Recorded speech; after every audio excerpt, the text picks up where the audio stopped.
34 personnes Non, potentielles, pour ça le peut aller moment, ce très qui est vite. important, c'est de prendre contact avec ces 34 personnes.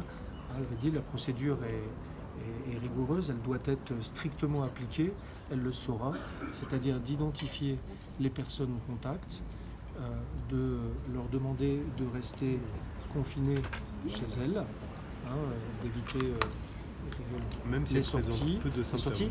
et de surveiller l'apparition de symptômes dans les jours qui viennent, et dès lors qu'il y a apparition de symptômes, de le signaler au centre 15. Et la personne malade donc, qui a été testée positive, c'était quoi? C'était de la fièvre, de la toux? Il y avait d'autres symptômes en Alors, particulier? là, j'ai pas les précisions exactes, mais c'était toux, fièvre et voilà, même si les premiers renseignements, la directrice générale de l'ARS l'a dit, ne font pas état d'une détresse respiratoire aiguë.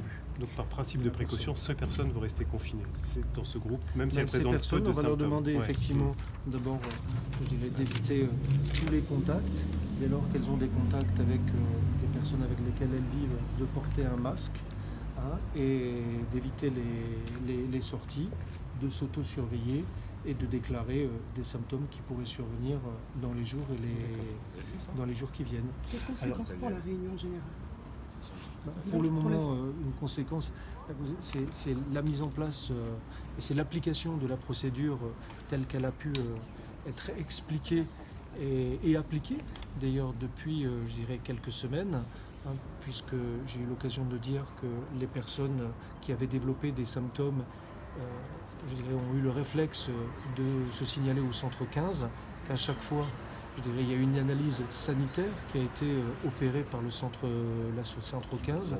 Certaines personnes, ont fait l'objet d'un transfert jusqu'à l'hôpital, le centre hospitalier Nord. Elles ont été testées. Jusqu'à présent, les tests étaient négatifs.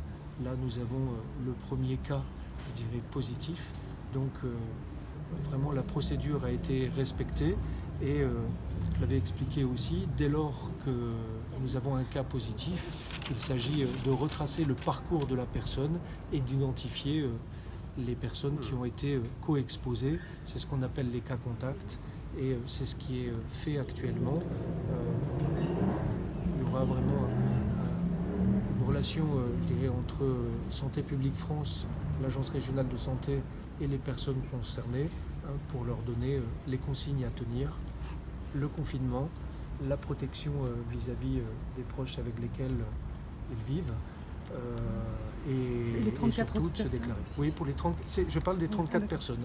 Le patient, il est âgé de 80 ans. A priori, c'est un groupe de personnes d'un certain âge. C'est quand même un des pires scénarios dans la gestion de crise. Comment est-ce que vous y faites face? C'est une donnée qui est prise en compte, dès à présent par l'Agence régionale de santé, puisque nous avons dit que les personnes âgées peuvent être considérées comme des personnes fragiles, et c'est la raison pour laquelle il y a une attention particulière qui est apportée effectivement à ces personnes contacts pour d'abord vérifier leur âge et puis pouvoir être réactifs si elles étaient amenées à déclarer des symptômes dans les jours qui viennent. D'une manière générale. Et donc l'important, c'est de pouvoir les prendre en charge dans les meilleures conditions possibles. Et c'est bien, tout le travail qui a été mis en place depuis, des semaines pour pouvoir détecter, isoler quand c'est nécessaire et soigner. Et c'est bien, ce qui se produit actuellement avec cette première personne qui a contracté le virus. Et ce sera le cas si nous avions d'autres confirmations de cas, bien évidemment. Est-ce que ça a été un avantage d'avoir un décalage